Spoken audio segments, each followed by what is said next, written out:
Good evening, everybody. So today, I first welcome all of you on behalf of ISSM Kolkata branch. Being the secretary of this Calcutta branch, I am Dr. Souren Panja. Hello. And as you know, earlier about 1 month before we started this COVID-related means different program, the first edition already that we conducted. But because there are so many webinars going on, that's why we just delayed this second edition. And actually, we are also trying to get some more information so that the webinar can be more fruitful, can be more informative. So today is the edition 2. What we have focused, our focus remains towards the care of the lung primarily, and obviously there will be the next another webinar will be on the tomorrow, and another webinar will be gradually we will announce tomorrow. There will be that webinar. We will be focusing on the antiviral therapy as well as the plasma therapy, convalescent plasma therapy scope, and in India how it is progressing, and we will have a good faculties in that also. Today, actually, we are focusing in the pulmonary aspect. First, we have our faculty. So there are three lectures. First faculty, Dr. Saurabh Majhi. He is a consultant pulmonologist as well as he did his DM pulmonology from SGPGI Chandigarh. And he is excellent in this particular field. He will cover what are the scope of immune modulation therapy in the COVID-19 with severe pulmonary involvement or moderate to severe pulmonary involvement. And Dr. Saurabh Majhi is also one of the major key nodal person in Narayana RN Tagore Hospital, and he is looking after the different aspect of the COVID-related issues in the RN Tagore Hospital. So has some experience in using different immune modulator also. And the second lecture that will be covered by Dr. Sumit Ray. Dr. Sumit was a time when he was my senior colleague at Gangaram Hospital. He was vice chairman of Sir Gangaram Hospital Critical Care Unit, and he is also very learned. Not only learned, he has keen interest in particularly the ventilatory aspect in different type of, you can say, what I can easily understand, or I feel that he is one of the father figure in different means ventilator or ventilator related issues. And whenever we had any doubt about anything related to ventilator, its mechanics, it's basically any ventilator related these difficulties, we used to actually discuss and talk to Dr. Sumit. He will cover the ventilatory aspect and its different ventilatory management in critical care, critically ill patient with COVID disease. And I think definitely it will be more informative, and more information is coming, and he is in touch with different faculties across the inside the country as well as internationally with different faculties. So he must be a resourceful person, and he will highlight on this particular topic. And Dr. Suresh Ramasubban, which I think most of you must be knowing, Dr. Suresh is a senior consultant in Apollo Gleneagles Hospital, Kolkata, and he is basically primary specialty is pulmonologist as well as critical care medicine. So he will cover today the aspect will be more of the antibiotics. As you know, primarily COVID-19 disease is basically a viral disease, and after that sometimes some patient might require antibiotic, some patient may not get. And what are the evidence that antibiotics, is it the important that each and every patient with COVID disease with severe pneumonia needs antibiotics, or primarily it is the antibiotics which one we are overusing it? So what are the evidences in favor of it? How can we basically justify, as well as how can we basically use these antibiotics judicially? Because as you know, in the WHO has repeatedly given an alarm as well as alert that right now, because of the indiscriminate use of the antibiotics, there is very high level of resistance that is happening in last couple of months. So it may be that once we will be out of the COVID-19, but finally we will be landed with some era. I think it will be more of the pre-antibiotics era, when no antibiotics will work with this particular multi-drug or pan-drug resistant bugs. So this will be the covered, and after that, whenever the discussion will go on, the audience might have some questions.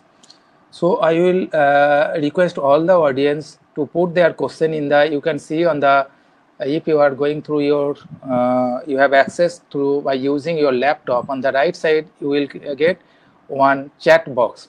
So in that chat box, if you are aware of this platform, then no problem. Otherwise, in Webinar Jam, in this chat box, you can basically forward your question, queries, and you can also mention which particular basically faculty you want to hear from that faculty, or you want to have an open discussion. And then we can, that questions will be forwarded, and that we will take that question. That question will be then, whatever question we will get, if we get time, we will try to cover each and every aspect, and we will answer these questions from your learned faculty. They will answer it. And at the outset, I must thanks this HCB forum. So this is one forum. They are basically giving this web platform support. Not only that, for last 3 days, they have worked with the different aspects. They have first, then they have created this platform. They have already given all the, what I can say, all the mails communicated, as well as during the time what will be the design of this discussion. So all these areas they have covered it, and they are one of the pioneer in this aspect in Calcutta. Not only that, they are always in our help in the ISSM Kolkata, and they are doing it without any what I can say, without any conflict of interest. So whatever we have wanted as a doctor, as well as part of the ISSM Kolkata, they have done according to our wish and whatever requirement. So I must thank the ACP forum for giving us the support, as well as creating all these, basically all this hard work hassle-free.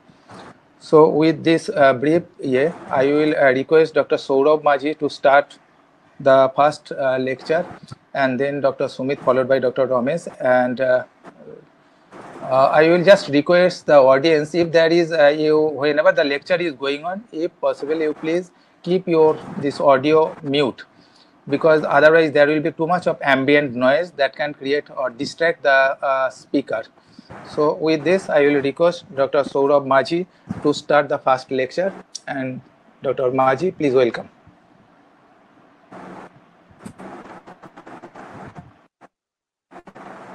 I think because there is little problem with Dr. Majhi's slide, so I will request Dr. Sumit to start the session. Then I think if Dr. Sumit is ready. Okay. So, good evening, ladies and gentlemen. In the time of COVID, this is the new way to work, and I am always a little worried because of my lack of understanding of technology to do these things. But thank you so much, Jayati, for getting this right for me. So I'll be talking about management of acute respiratory failure in COVID-19, and I thank Panja for giving such a introducing me. Panja is probably one of the brightest intensivists that I know, and he said that they used to come to me for the ventilatory management, but we used to go to Panja for all other management whenever we have any doubt. So we used to go to Dr. Soren Panja for every other thing.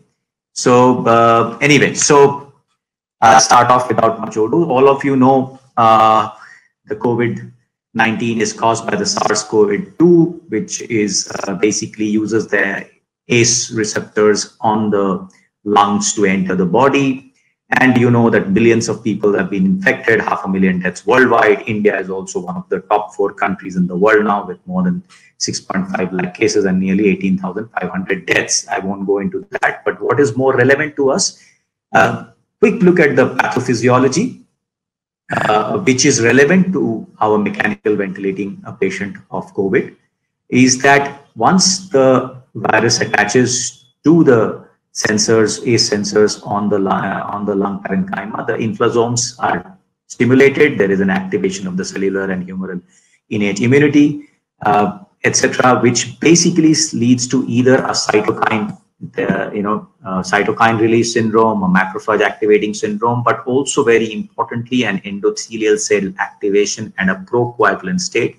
All these leads to the pneumonitis, the ARDS, and the multi-organ failure that we see in severe and critical COVID patients. The important aspect of this slide is the role of hemostasis in this disorder, right? One is the inflammatory response which causes the ARDS-like syndrome, but also the hypercoagulability also causes, because of the macrothrombosis that it causes and the microthrombosis, leads to hypoxia by either embolism, embolic phenomena, or the microemboli or thrombi which forms, which causes significant VQ mismatch. And both these factors can cause the severe hypoxia that we see in severe COVID. And managing the two ends of the spectrum, the classical ARDS spectrum or the more VQ mismatch spectrum, because of the more embolic, thromboembolic phenomena, needs slightly different ways of managing them on the ventilator. So as those of you who are managing COVID would have noticed, that most of the patients who become serious, critically ill, start becoming serious about 7-8 days of illness, and a large percentage of them actually become critical after 10 days of the onset of symptoms. And the reasons for that are different. The initial phase is because of viremia. The second phase is more cytokine release post-viremia and the triggering of the cytokine response syndrome. So there's a beautiful cartoon by BMJ, the visual summary, as it says, of a patient who's requiring who would require respiratory support. The patient comes to you with respiratory distress with the symptoms of breathlessness, chest discomfort, anxiety, and all the signs of tachypnea, inability to complete sentences, accessory muscle use, etc., desaturation. And then you could have these patients mostly in type 1 respiratory failure. That is the commonest form of respiratory failure in COVID-19.